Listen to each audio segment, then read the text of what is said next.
and welcome to the EisnerAmper Engaging Alternatives podcast series. I'm your host, Elana Margulies-Snyderman, and with me today is Jack McCarthy, co-founder and CEO of Gold Leaf Farming, a specialty crop farmland investment firm that invests in almond and pistachio orchards in the Western U.S. Today, Jack will share his outlook for crop farmland investing, including the greatest opportunities, challenges, and more. Before we dive into the conversation with Jack, don't forget to hit that like button and subscribe to EisnerAmper wherever you listen to your podcasts. And you could also find us on YouTube at EisnerAmper. Hi, Jack. Thank you so much for being with me today. Thanks for having me on.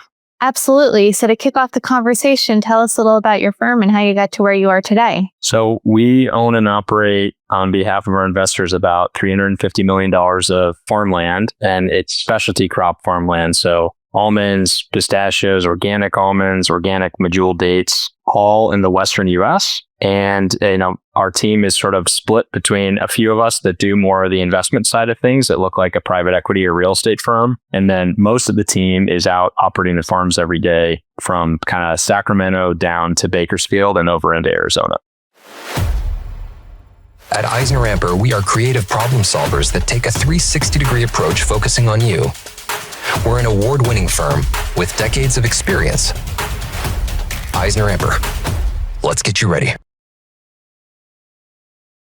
Great, Jack. That segues into the following question I have for you. Given your focus on crop farmland investing in almond and pistachio orchards in the Western U.S., I would love to hear your high-level outlook for the space. Sure. So we think that over the long run, specialty crops and farmland and ag in general has been a really good place to be. We look up to businesses like Cargill and Driscoll's and Wonderful that have built, awesome franchises over a long period of time. And we think farmers through the cycles have made really good returns for themselves. The challenge is it's been difficult for outside capital to access that. And so our firm basically exists to take the same operational approach as some of these great ag businesses and family farmers, but allow outside capital in. So some of the things we're excited about over the coming years is basically our crop, really our supply constrained crops. They only grow in certain parts of the world because we have very unique weather and water in California. So for example, almonds are grown about 80% in California globally, a little bit in Australia, a little bit in Spain, but that kind of like Mediterranean climate with access to water doesn't exist in many places. At the same time, as supply is constrained, demand's really robust. And so we've seen, obviously people eating more protein, plant-based protein, gluten-free diets in the US and Europe. And then in, the emerging market countries, people eating more protein in general as they get wealthier. And all that drives pretty strong demand. So that's been a big driver, that supply constraint, but growing demand has been a big driver of the returns in our category. And we think that's going to continue into the future. So that's what we're excited about. There's some more near-term things like the recent changes to tax law have been really advantageous for us. We bonus depreciate our assets, so our tax-paying investors have some extra return from tax. And then in almonds in particular, we're in a very tight supply moment, and we think the next 5 or 7 years are going to be really attractive for growers. So big picture, that's the long-term strategy or what we see. And then there's some near-term things that are exciting as well. Jack, as a follow-up, I'd love for you to touch upon some specific, really exciting opportunities you see going forward. Yeah, I think where we're especially focused right now is, maximizing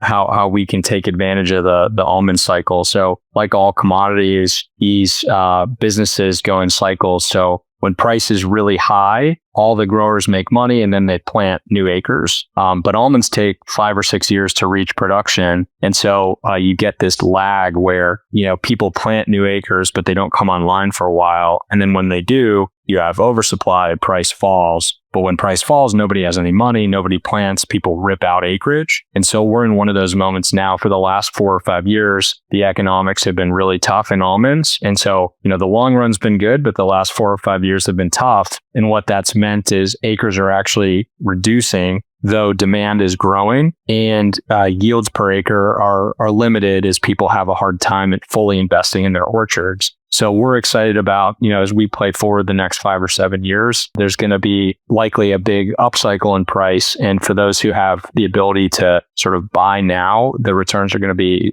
a lot better than average. So we think we're going to be able to earn on farmland something like high teens or low 20s IRRs over a 7 or 10 year period before talking about tax benefits, which is really a lot better than what people normally expect for farmland. So we're excited about the moment here and are particularly focused on kind of buying high quality assets at a good moment in the cycle. Jack, on the other hand, what are some of the greatest challenges you face in your space and why? Sure. Yeah. So, some of the things that create big opportunity are the same things that kind of can be challenging if you don't get them right. So one example of that is water. All ag needs water. Whether you're growing corn in Indiana, where I'm from, or you're out here in California, all agriculture uses a lot of water, and it's expensive and it's essential to the way that we operate. So we spend a lot of time finding places that have great water rights and basically long-term sustainable water resource, because too many places have sort of farmed in a place that doesn't have sufficient water and they're overdrafting their aquifers, or probably in the long run going to be unable to farm. So that's part of what creates constraint on supply that powers our economics, but we have to make sure we're buying the properties that do have really good water rights. California has dozens or hundreds of small water districts, so every parcel is different, and we have to really understand that complicated system to make sure we have the best farms that are going to be able to produce sustainably for a long time. Another thing that's challenging is just finding the right team, the good farmers who are going to treat their farms, treat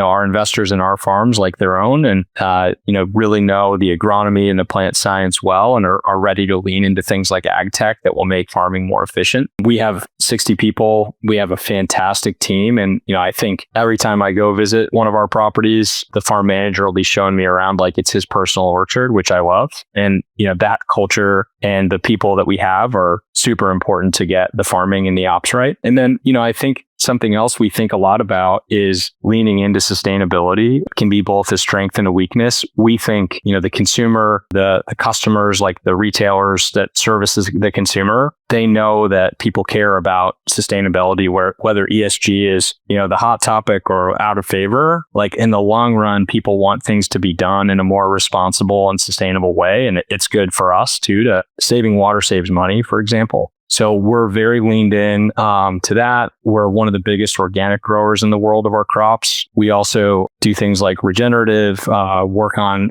tons of ag tech that saves water. We have certain programs with pollinators and bees. And so we spend a lot of time thinking about not just how to farm really well, but how to do it in a sustainable way that we think is going to be good for the business and good for the world in the long run.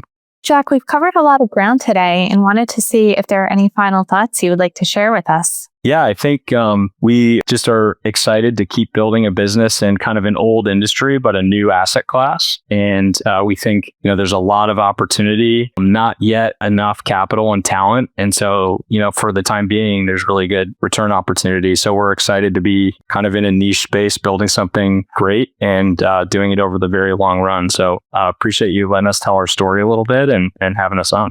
Jack, I want to thank you so much for sharing your perspective with our listeners. Yeah, thanks so much for having me on. And thank you for listening to the EisnerAmper podcast series. Visit EisnerAmper.com for more information on this and a host of other topics. And join us for our next EisnerAmper podcast when we get down to business.